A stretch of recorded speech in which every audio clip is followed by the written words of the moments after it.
Welcome to the Golden State Media Concepts, America's Still Beautiful podcast, a weekly news podcast covering all the top positive and uplifting news stories. Are you tired of the same old news? Are you sick of the seemingly endless political spin and negativity? We cover stories that will inspire, uplift, and remind you of the good in the world. Tune into the Golden State Media Concepts, America's Still Beautiful podcast to get all the great and positive news stories of today.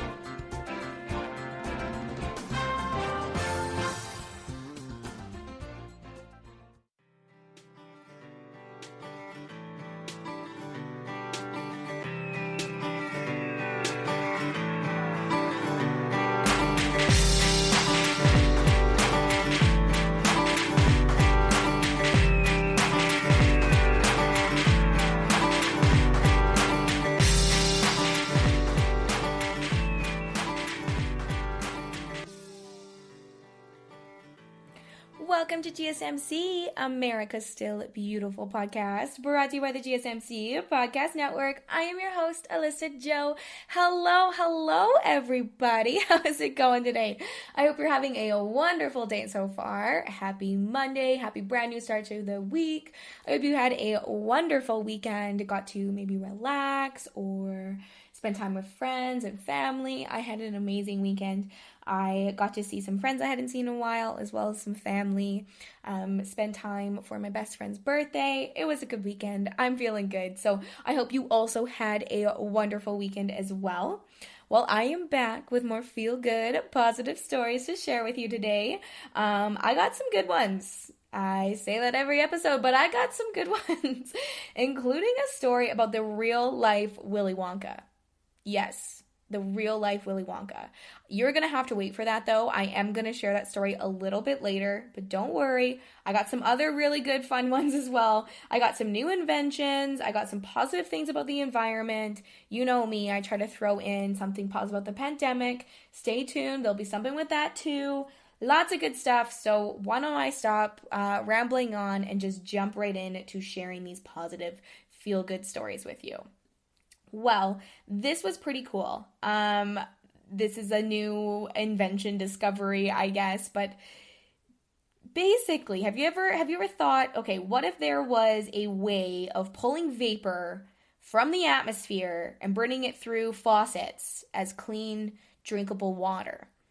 Well, Alyssa Jo, that sounds next to impossible, right? Well, that's what I thought too until I read this story, okay? So basically, there's these panels, okay? They're called zero mass water source hydro panels, okay? And they are powered by the sun, and it takes water out of thin air.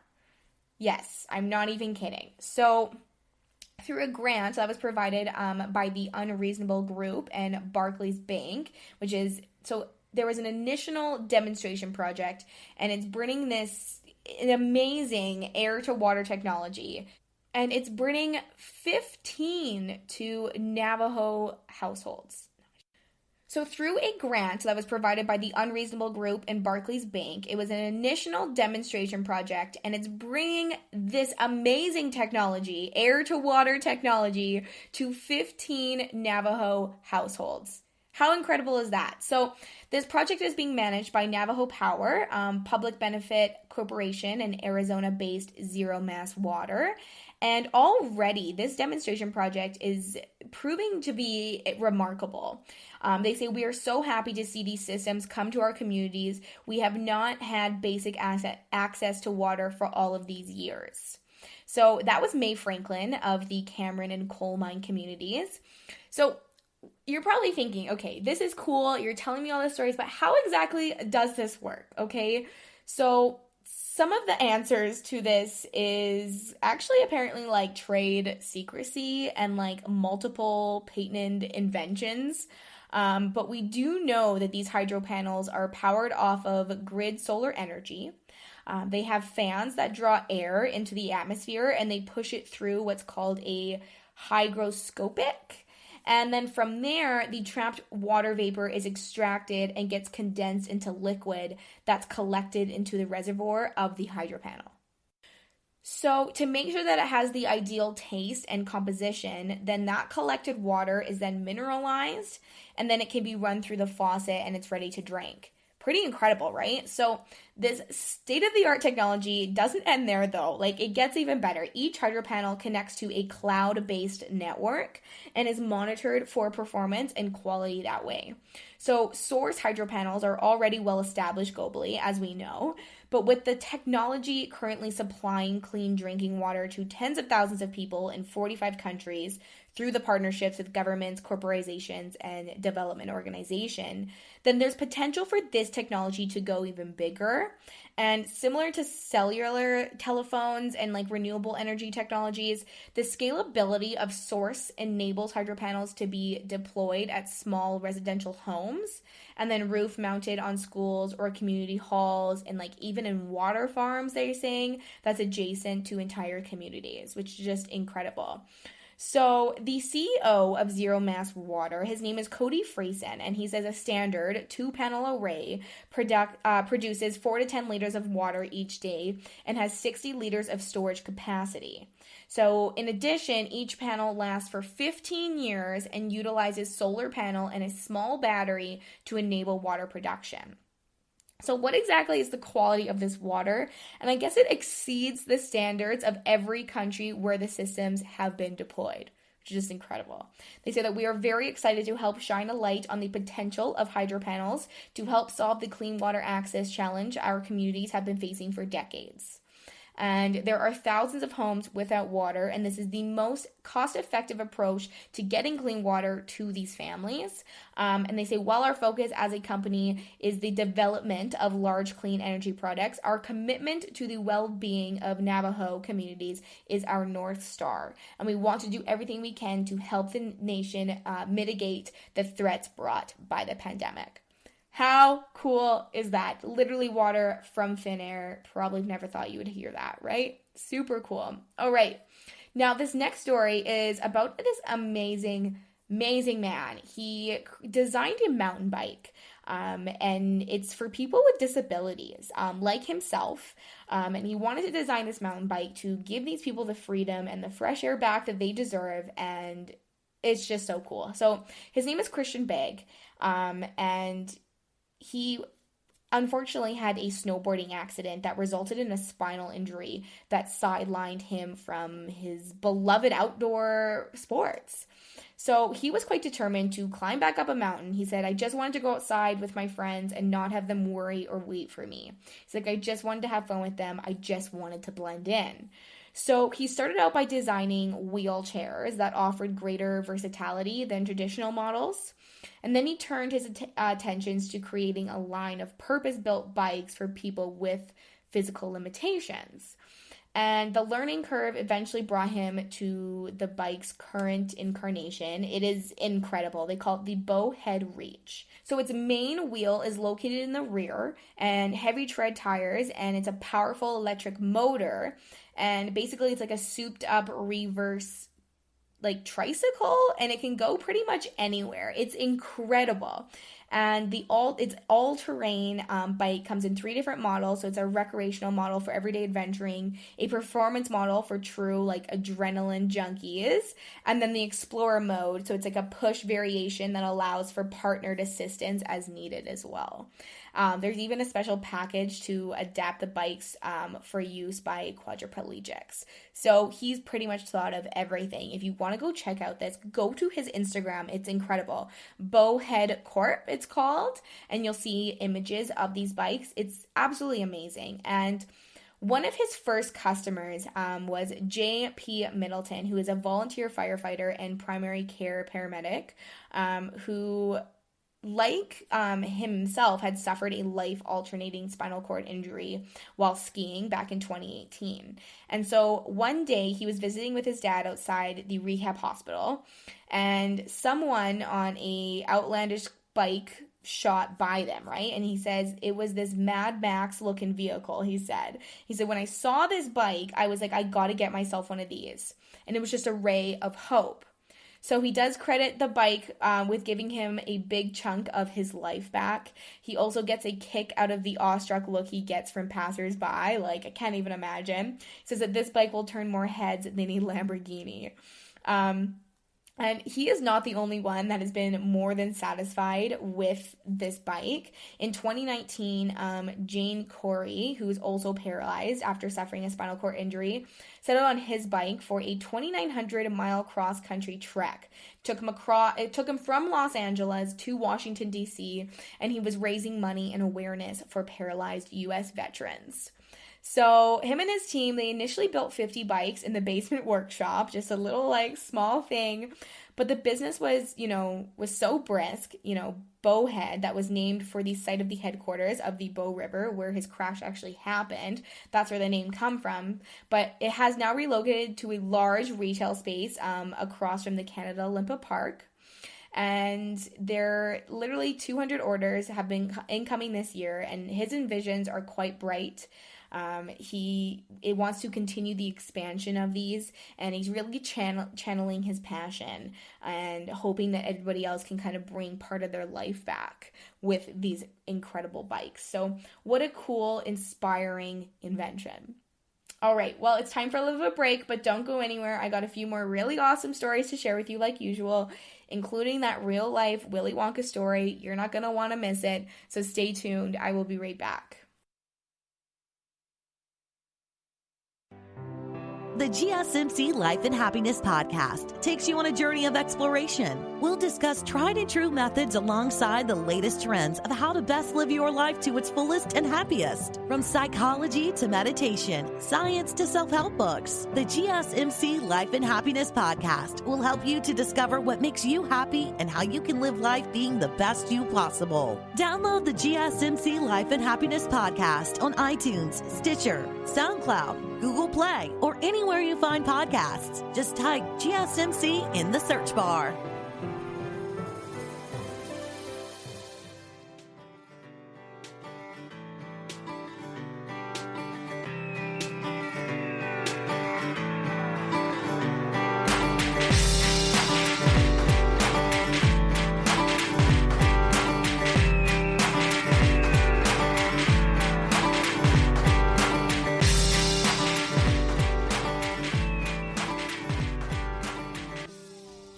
Welcome back to GSMC, America's Still Beautiful podcast, brought to you by the GSMC Podcast Network. I am your host, Alyssa Jo. Hello, everybody. We are back. I am here to share more positive, feel-good stories with you, and you know how much I love my scientific discoveries. I find them so interesting. But this one in particularly, a Hungarian scientist has just won $1 million for his groundbreaking research. And this research could eventually restore sight in blindness for basically a type of blindness that affects 1 in 1,000 children. So he just won the Korber Prize for European Science. His name is Botan Roska, and his work against this kind of degenerative eye disease is currently going through clinical trials right now. So he just won this award last week, $1 million for his amazing, groundbreaking research that he has done. And basically what he had to do, I guess, like some of his work included like painstakingly the effort to identify over 100 different retina cell types and their complex interrelations. So he had discovered a possible cure to Retinas Pigmentosa. I'm probably not saying that right, but basically it's a group of rare genetic disorders that causes mutations in the genes that code for proteins needed to make human photoreceptors. So the cell which identifies light and allows us to see, basically. So unlike other forms of visual degenerations, that correlation with age and this particular eye disease often starts in childhood and then can lead to blindness. So it is quite rare, but is one of the most common causes of this kind of blindness. And so his work on these novel gene therapies, he carries out in the University of Basel, Switzerland. And it involved the reprogramming of retina cells into photoreceptors and then taking over from the damaged ones and restoring light and color in blind retinas. Incredible, right?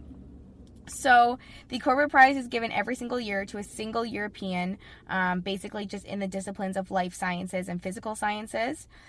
So this is actually the 5th major recognition that he has gotten, and he already has the Louis Gentet Prize for Medicine for his discoveries about visual information processing, and the Hungarian St. Stephen Order from President Hanhoz Ader, among the other awards as well. So pretty incredible guy. He's got a lot going on for him. Amazing research. I am super excited to see what happens next with these through the clinical trials. I'm sure I'll have stories to share with you guys.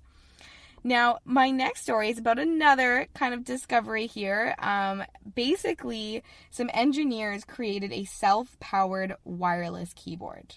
Okay, so these innovators, they're at Indiana University, and they're really hoping that their new technology can help transform paper sheets from a notebook into a music player interface and making food packaging interactive.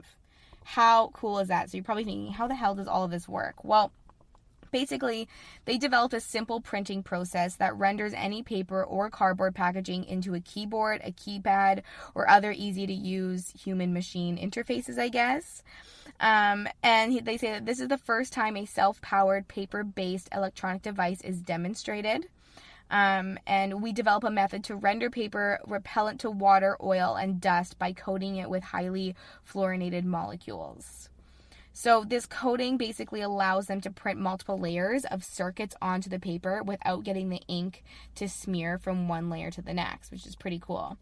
So I guess they did say that there are innovation facilities, the fabrication of vertical pressure sensors that do not require any external battery, since they harvest the energy from their contact with the user. Pretty cool, right? So this technology is compatible with conventional large-scale printing processes and could easily be implemented to rapidly convert conventional cardboard packaging or paper into smart packaging or a smart human-machine interface. One of the creators of this, he says, I envision this technology to facilitate the user interaction with food packaging to verify if the food is safe to be consumed, or enabling users to sign the package that arrives at home by dragging their finger over the box to properly identify themselves as the owner of the package. And then additionally, the group demonstrated that simple paper sheets from a notebook can be transformed into a music player interfaces for users to choose songs, to play them, and change their volume. How crazy is this? This is why I love scientific discoveries. It's just so crazy what the people in our world can come up with. It blows my mind.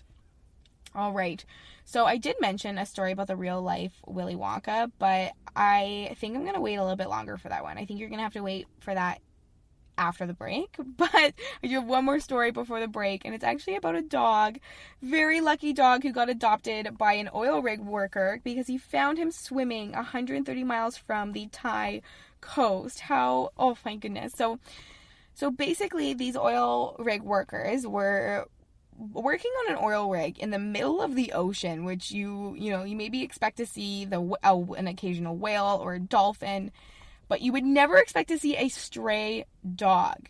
But that's what these crew members spotted. They spotted this struggling stray dog in the waters of the Gulf of Thailand, 130 miles from the coast. And he was just a fuzzy brown pup, and he was first spotted by one of the workers, and he was very clearly in distress. He said, I thought that if we didn't move quickly, I would not be able to help him. So the rescue efforts continued, and the water was becoming increasingly choppy. There were several attempts to try to reel the dog in that actually failed. So the crew feared he'd be swept out by the sea, but he actually managed to keep his tennis hold on the platform, and he said that his eyes were just so sad. He just kept looking up like he just wanted to say, please help me. And the workers were finally able to secure the dog with a rope harness and pull him to safety. And then by then he was understandably shaking and exhausted, obviously not in a good state. So after cleaning him up, they gave him a fresh water and some food, and the crew named him Boon Rod, which means he has done good karma, and that helps him to survive, which is pretty cool. So Boon Rod was identified as an aspen, which is a breed native to the Philippines, and no one knows exactly how he came into the water so far offshore. But he had most likely just fallen from a fisher trawler or something like that. So yeah, he Boonrod was sent by boat to the mainland, and then he received veterinary care before being transferred to an animal shelter. But the vessel transporting the dog arrived on shore around 10 a.m., and his overall condition had improved at that time, and he was getting stronger and was starting to kind of smile and goof around a little bit more like a regular puppy. So he actually, one of the workers became quite attached to Boonrod, and he vowed that if no one, claimed him at the shelter, that he would adopt the dog himself. So because he was on duty, he had to wait 10 days before being reunited with this little puppy. But since no owner had come forward, Boonrod decided he was the official member of this crew member's family, and now this crew member owns a dog that he found in the middle of the ocean while he was working on the oil rigs. What a crazy story. So you can actually, there's a video on this story. It's a pretty cool video. It's a little heart-wrenching, but you can literally search up guy finds dog swimming 135 miles offshore and becomes the owner, adopts him. It is an adorable video, and it's just a touching thing. Can you imagine finding a dog in the middle of the ocean? Ugh, my heart. All right, well, it is time for a little bit of break, but don't go anywhere. When we do get back, I will be sharing that story about the real-life Willy Wonka. This could affect you, and you could be super excited about this, so you don't want to miss it. I also got a couple more stories that are feel-good, positive ones, of course. So don't go anywhere. I will be right back. Tired of searching the vast jungle of podcasts? Now listen close and hear this out. There's a podcast network that covers just about everything that you've been searching. Hey! The Golden State Media Concepts Podcast Network is here. Nothing less than a podcast bliss with endless hours of podcast coverage. From news, sports, music, fashion, cooking, entertainment, fantasy, football, and so much more. So stop lurking around and go straight out to the Golden State Media Concepts Podcast Network. Guaranteed to fill that podcast itch. Whatever it may be. Visit us at www.gsmcpodcast.com. Follow us on Facebook and Twitter, and download us on iTunes, SoundCloud, and Google Play.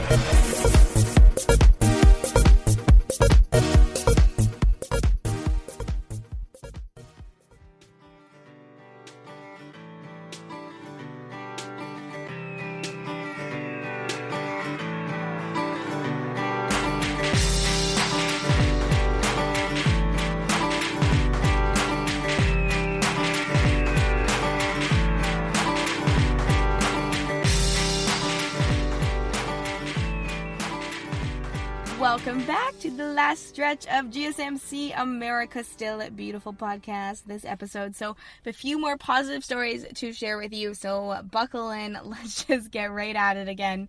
I want to tell you a story about this boy who donated 22,000 diapers to single moms. And this is all by using his funds from his lemonade stand. How cool is that? I love hearing stories about these young kids.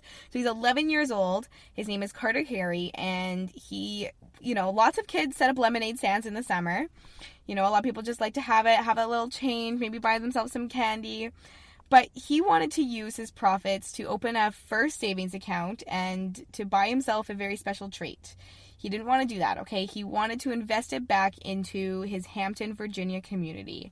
And he wanted to help single mothers in need. So with all the stress and financial uncertainty brought on by the pandemic, he decided to focus on the basics, which was diapers and wipes for single moms.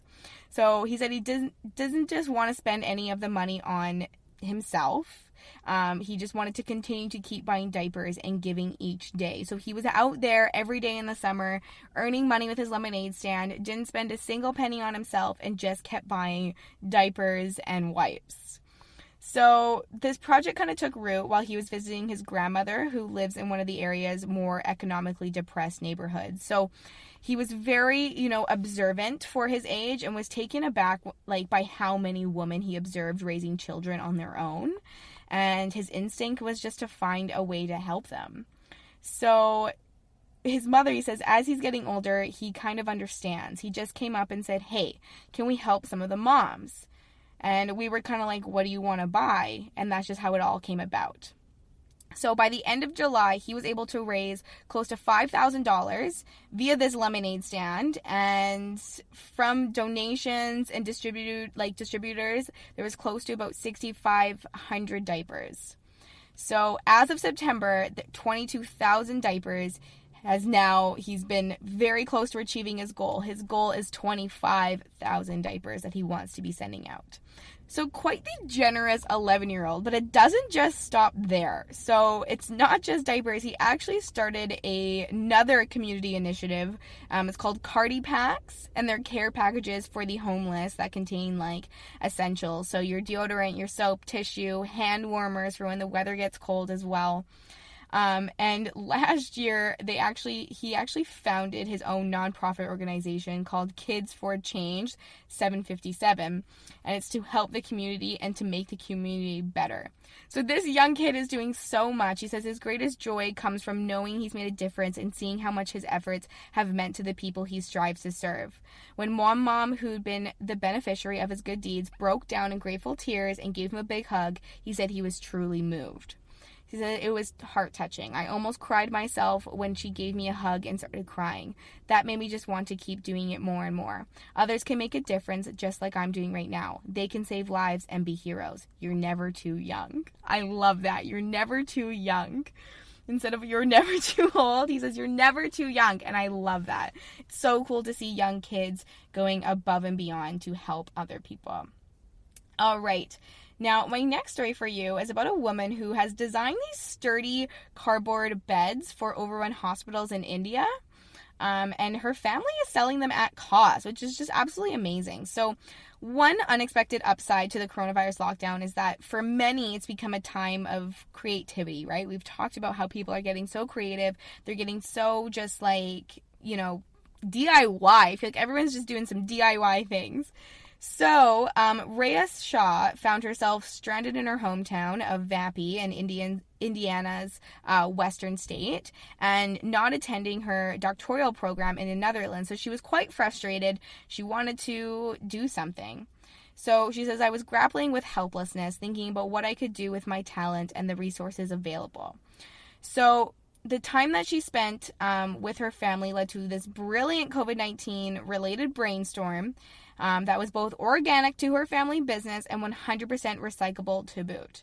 So with the number of coronavirus cases in India escalating daily, they organized makeshift isolation wards that were being kind of sprinting up like across the country to keep them isolated. But of course required an unprecedented need for hospital beds. So she decided a line of affordable, disposable cardboard versions of hospital beds. So her family owns and operates the Iran Paper Group, which is an industrial paper manufacturing business. And so it didn't take long for the idea to come up to life. And from this drawing board to production to the supply chain, like it happened quite quickly. So the process took only about a week from concept to prototype. How crazy is that? So it's user-friendly corrugated cardboard design. It requires no tools, no fasteners, or glue to assemble, and takes only a few minutes of setup time. That is it. So the bed measures 6.5 feet long by 3 feet wide and 3 feet tall. It's weighing less than 25 pounds a piece, and it can be stacked flat for shipping and moving very easily. So in addition, the beds are actually water resistant as well. Yes, cardboard beds that are water resistant. So they can be cleaned and disinfected as needed and with a maximum weight bearing load of 440 pounds. So they're pretty sturdy as well, and they're 100% recyclable. What a cool invention that this girl has come up with. Absolutely amazing. We still need these positive things about the pandemic. I had to share at least one positive story. All right, now the story that you guys have been waiting for, the real life Willy Wonka. Okay, please tell me you know who Willy Wonka is. Willy Wonka and the Chocolate Factory. The golden tickets. Come on, I hope this is racking your brain a little bit. So, gold tickets are literally being hidden for you to find. Yes, I'm not kidding. Okay, they're a little bit different though. So, the Jelly Belly founder, his name is David Klein, and they call him the Candyman or the real life Willy Wonka, and he gets to retire, but he's decided to leave the candy industry and leave it with a bang. and he's placing Willy Wonka style golden tickets out into the world for people to hunt for. So David and his partner have started going across the United States, hiding tickets in the form of necklaces in places they came across with an interesting story. So plans are to have multiple treasure hunts for these golden tickets in each state. So all you have to do is you just go to the treasure hunt website. It's thegoldenticket.com, and each treasure hunt is valued at $5,000. So there is a cost of $49.99 to enter, but the hunt is valued at $5,000. So come on, that's a big difference. So the biggest and best part of these treasure hunts is that anyone who joins at least one treasure hunt will be eligible to search for the ultimate treasure and the key to one of his candy factories, and all expenses paid trip and education to a candy making university. So if you've ever wanted to go to a candy making university, sign up to one of these treasures and you might be able to go an all expense trip. And he will add that his treasure hunt, after all the states have had a chance to play, he will then do kind of the big draw for everything. So he says, with the golden ticket treasure hunt, our goal is to get people out and about with their families. Grandma and grandpa can even join with the kids and grandkids and just go on this Willy Wonka candy treasure hunt. So go find the golden ticket in your area, go to that website, sign up. You can see exactly where kind of these treasure hunts are in different states, and you can go be a part of it, and then you can maybe win a trip to the university, a candy making university. Sounds pretty cool to me. All right, well, that is all that I have for you today. I hope you enjoyed today's episode. Thank you so much for listening to GSMC, America's Still Beautiful podcast, brought to you by the GSMC Podcast Network. I am your host, Alyssa Jo. I so appreciate you being here. Thank you, thank you, thank you. Do not forget to hit that subscribe button, to like and follow us on social media, and leave a 5-star review. I look forward to next time. Take care, stay happy, stay positive, and remember to spread kindness every single chance that you get. Thank you. You've been listening to the Golden State Media Concepts, America's Still Beautiful podcast, part of the GSMC Podcast Network. You can find this show and others like it at www.gsmcpodcast.com. Download our podcasts on iTunes, Stitcher, SoundCloud, Google Play, or anywhere you find podcasts. Just type in GSMC to find all of our shows. From the GSMC Podcast Network, from social media news to marketing news, and even weird news, the GSMC Podcast Network has you covered. You can also follow us on Twitter and Facebook. Thank you, and we hope you have enjoyed today's episode of the Golden State Media Concepts, America's Still Beautiful podcast.